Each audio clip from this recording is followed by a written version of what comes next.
दोस्तों, Bharat south Africa की team के बीच वुमेन वर्ल्ड कप का फाइनल मुकाबला दुबई पाटली क्रिकेट स्टेडियम में खेला गया, जहां यह बारिश की वजह से फाइनल मुकाबला पूरे 2 घंटे बाद यानी 5 बजे से शुरू हुआ। इस मैच में दोस्तों साउथ अफ्रीका ने टॉस जीतकर गेंदबाजी चुनी, लेकिन उनका यह फैसला बेहद खराब साबित हुआ क्योंकि इस मैच में शेफाली वर्मा और स्मृति मंधाना ने कमाल की शुरुआत भारत को दिलाई। इस फाइनल मुकाबले में यह दोनों बल्लेबाज ने आज फाइनल मुकाबले में 100 रनों की बेहतरीन पार्टनरशिप करी थी और भारत की शुरुआत धमाकेदार अंदाज में हो चुकी थी, जहां इन दोनों बल्लेबाजों ने 104 रन की पार्टनरशिप करी थी पहले विकेट के लिए। लेकिन 104 रन के स्कोर पर जोल्ट ट्रायन की गेंद पर स्मृति मंधाना 58 गेंदों में 8 चौकों की मदद से 45 रन बनाकर आउट हो बैठे। लेकिन इसके बाद शेफाली वर्मा ने कमाल की बैटिंग करते हुए अपना अर्धशतक पूरा कर लिया था और उनका साथ देने के लिए जेमी रेडिगस उतरी, जिसके बाद इन दोनों बल्लेबाजों ने कमाल का प्रदर्शन करते हुए 62 रनों की पार्टनरशिप दूसरे विकेट के लिए भी कर ली थी और भारत का स्कोर 150 रन से ज़्यादा तक पहुंच चुका था और भारत की टीम यह काफ़ी मजबूत दिख रही थी। लेकिन इसके बाद भारत को एक के बाद एक बड़ा विकेट गिरता गया। इस वजह से भारत के रन बनने की गति काफ़ी धीमी पड़ गई, क्योंकि इसके बाद दोस्तों शेफाली वर्मा आयब गोवा की गेंद पर 78 गेंदों में 2 7 चौकों की मदद से 87 रन बनाकर शानदार पारी खेलकर आउट हो गई। इसके बाद भारत की एक के बाद एक विकेट गिरी, क्योंकि इसके बाद जमीमा रोड्रिगस 24 रन बनाकर बोगा की गेंद पर ही आउट हो गई थी और इसके बाद कप्तान हरमनप्रीत कौर 20 रन बनाकर मालवा की गेंद पर आउट हुई और भारत की हालत अब यहाँ से बेहद ही खराब होने लग गई थी, जहां एक तरफ दीप्ति शर्मा भारत की पारी को संभाल कर खड़ी थी, लेकिन दूसरी तरफ अमनजोत कौर भी 12 रन बनाकर डी कलर की गेंद पर आउट हो बैठे।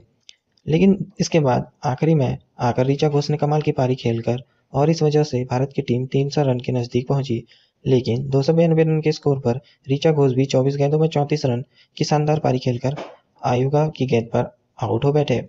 और इसके बाद आखिरी गेंद पर दीप्ति शर्मा ने 2 रन चुराने के चक्कर में 58 गेंदों में 58 रन बनाकर आउट हो बैठी और इस तरह भारत की टीम 7 विकेटों के नुकसान पर पूरे 50 ओवर खेलकर 298 रन बनाए। जहां इस मैच में साउथ अफ्रीका की तरफ से आइबोगा की 3 विकेट हाथ लगी तो डी कलेक्टर ने जोल्ट रायन और मालवा ने एक एक विकेट लिए थे। अब दोस्तों भारत की टीम को यह मुकाबला जीतने के लिए 298 रन के अंदर साउथ अफ्रीका को रोकना था और साउथ अफ्रीका को यह मैच जीतना था तो 299 रन बनाने थे। और अब इसके बाद साउथ अफ्रीका की टीम टारगेट का पीछा करने उतरी तो उनकी शुरुआत कप्तान लोरा वोलवार्ट ने कमाल के अंदाज में करवा दी और तमजीन ब्रिज भी इस मैच में अच्छी बल्लेबाजी कर रही थी। इन दोनों बल्लेबाजों ने पहले विकेट के लिए 50 रनों की पार्टनरशिप भी कर ली थी, लेकिन 51 रन के स्कोर पर तमजीन ब्रिट 1 रन चुराने के चक्कर में अमनजोत कौर के हाथों रन आउट हो बैठी और वह 23 रन बनाकर आउट हुई। तो इसके बाद साउथ अफ्रीका को अगला झटका भी काफ़ी जल्दी लगा और एनी ब्रूस बिना कोई रन बनाए श्री चन्ने की गेंद पर आउट हो बैठी। लेकिन एक तरफ कप्तान लोरा बुलबराट कमाल की बैटिंग कर रही थी, तो उनका साथ देने के लिए सेवेन लुइस उतरी, लेकिन वह भी इस मैच में केवल 25 रन बनाकर शेफाली वर्मा की गेंद पर आउट हो बैठे और इसके बाद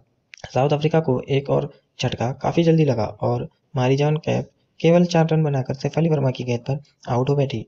लेकिन एक तरफ कप्तान की इस मैच में कमाल की बैटिंग कर रही थी और इसके बाद 148 रन के स्कोर पर दीप्ति शर्मा ने सिनोला जाब्ता को भी आउट कर दिया था और वह 16 रन बनाकर आउट हुई। इसके बाद इस मैच में ड्रक्सन बल्लेबाजी करने उतरी और इस मैच में वह काफ़ी तेजी से रन बना रही थी।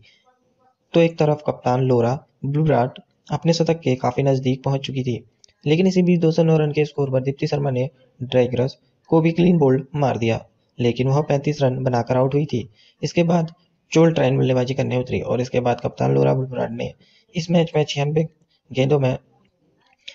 का सामना करने के बाद अपना शतक भी पूरा कर लिया था और दोस्तों साउथ अफ्रीका की सारी उम्मीदें नहीं पर टिकी थी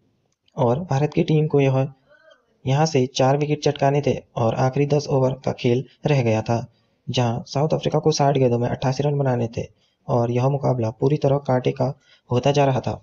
लेकिन तभी इसके बाद दीप्ति शर्मा ने साउथ अफ्रीका को सबसे बड़ा झटका देते हुए कप्तान लोरा बुलबराट को आउट कर दिया था, जहां एक समय में अमनजोत कौर ने उनका कैच पूरी तरह छोड़ ही दिया था, लेकिन तीन ब्राउन करने के बाद उन्होंने कैच को पकड़ ही लिया और लोरा बुलबराट 98 गेंद में 11 चौकों की मदद से 101 रनों की शानदार पारी खेलकर आउट हुई और इसके बाद 221 रन के स्कोर पर इसी ओवर में जोल ट्राइन भी 9 रन बनाकर दीप्ति शर्मा की गेंद पर आउट हो चुकी थी और इस मैच में अब भारत की पकड़ और मजबूत हो जा रही है। यहाँ एक तरफ इस मैच में साउथ अफ्रीका की तरफ से डी क्लर्क ताबड़तोड़ बैटिंग कर रहे थे, लेकिन दूसरी तरफ उनका 9वां विकेट भी आयुबुंगा के रूप में गिर चुका था। वह रन आउट हो चुकी थी और इसके बाद आखिरी 30 गेंदों में यानी कि आखिरी 5 ओवर में साउथ अफ्रीका को 53 रन चाहिए थे और उनके पास केवल एक विकेट बाकी था। और इसके बाद दोस्तों भारत की टीम ने यह मुकाबला जीतकर फाइनल ट्रॉफी को अपने नाम कर लिया और भारत की टीम पहली बार वर्ल्ड कप जीत चुकी है।